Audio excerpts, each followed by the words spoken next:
cours. Donc, on va accueillir Simon qui est là, qui est avec moi. Salut Simon, est-ce que tu peux te présenter et présenter Wade en quelques mots?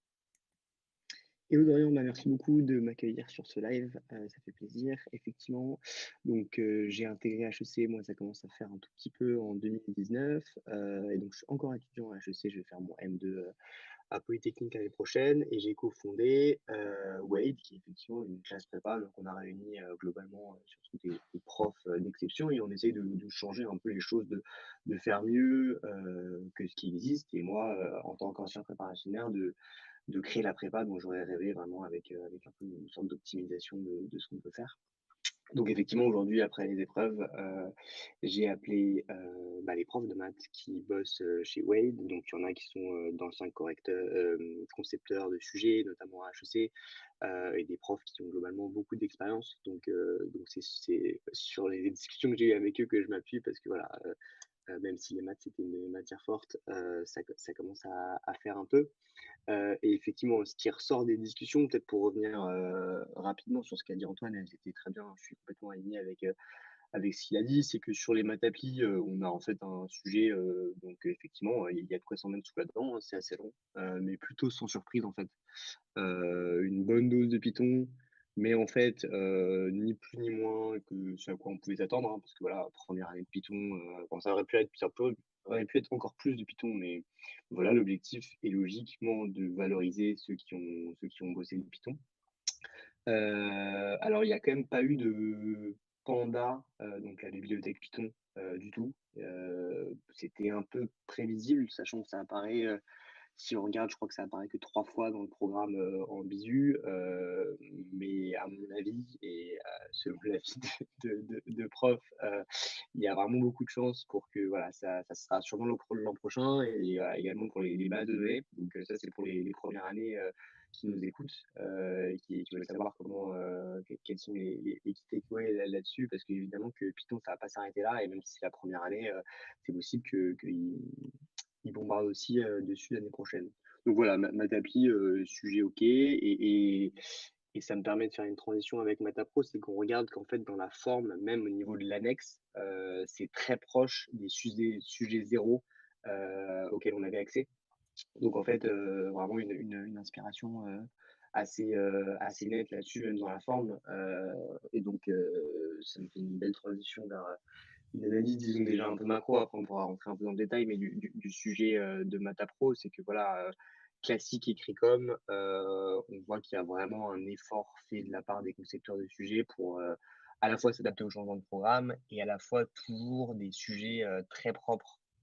Donc pas trop de trucs vaseux et vraiment des questions accessibles aux candidats qui ont bien travaillé. Donc en fait, sur cette épreuve de Matapro, même les candidats qui n'auraient pas passé Écrit-Com et qui visent plutôt des écoles EDEC, EM, parisiennes, ça fait un très bon traitement, notamment, bon, je vous dirai sur les questions quand je vais balayer le sujet de Matapro.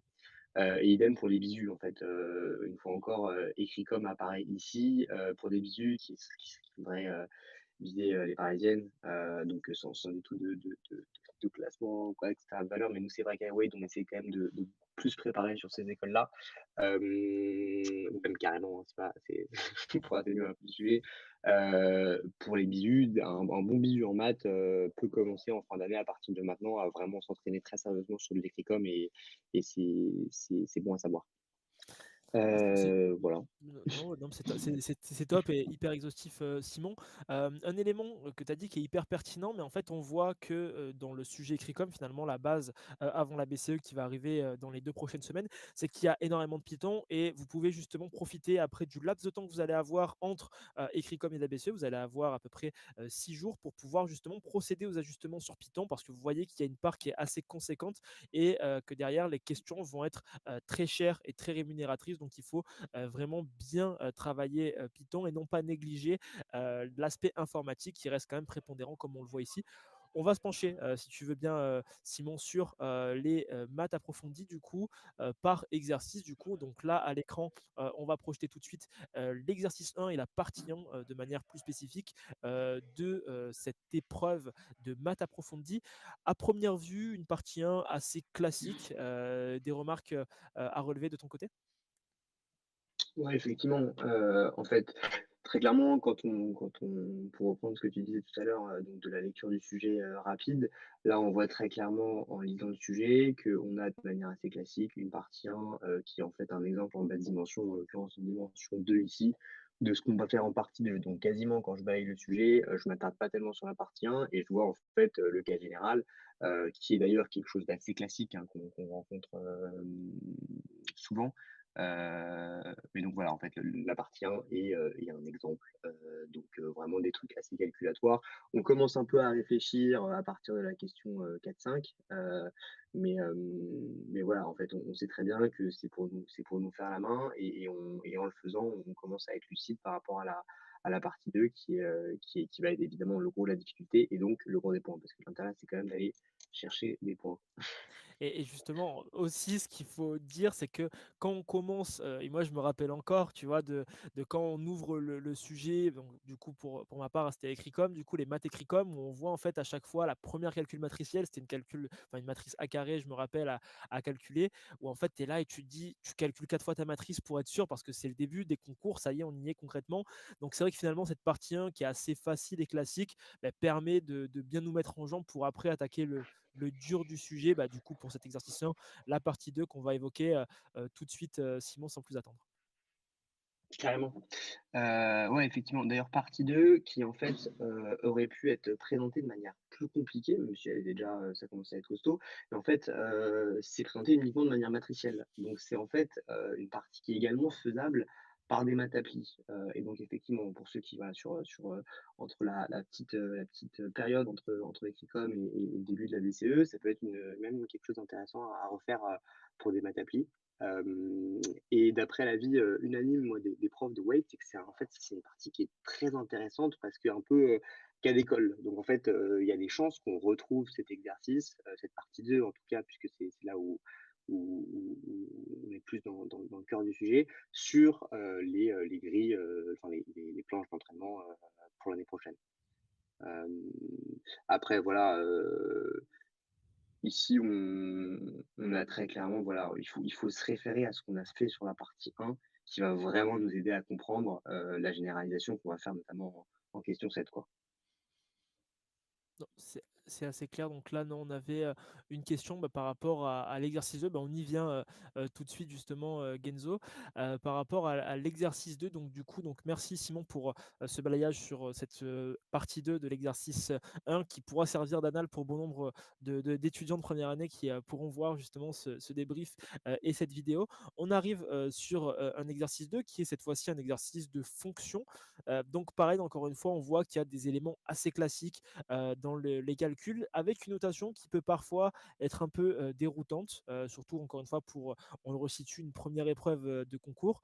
Mais concrètement, voilà, c'est quoi les premiers éléments que tu as à relever sur cet exercice 2 qui est constitué d'ailleurs d'aucune partie et qui est, on va dire, un gros exercice assez complet.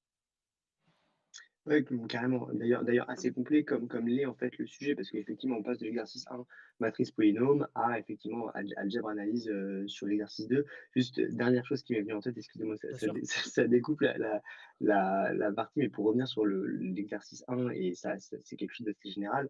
En fait, on voit sur certaines questions, la question 6, 6A, c'est quasiment une traduction de l'énoncé, pas mal de questions comme ça, où en fait, faut vraiment, pas hésiter à voilà, à lire toutes les questions.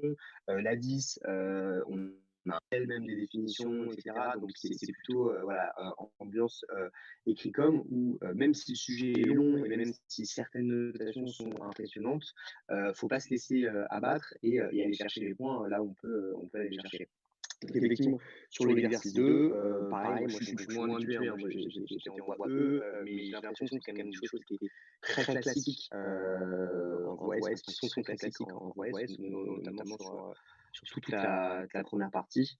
Je sais pas si tu veux qu'on s'attarde un peu, sur quelques questions, enfin je sais pas si tu as des questions? En fait, pour moi, ce qui est assez intéressant, attends, je me remets parce que sur le sujet, voilà, ce qui est assez intéressant sur l'exercice 2, c'est notamment, et étant discuté avec Antoine tout à l'heure, le côté visuel de la question 10 et qui est en fait quelque chose qu'on voit de plus en plus dans les sujets, que ce soit écrit comme ou BCE, parce qu'en fait, c'est quelque chose où paradoxalement, les étudiants ont plutôt du mal, à prendre du recul sur ce qu'ils sont en train de faire et analyser.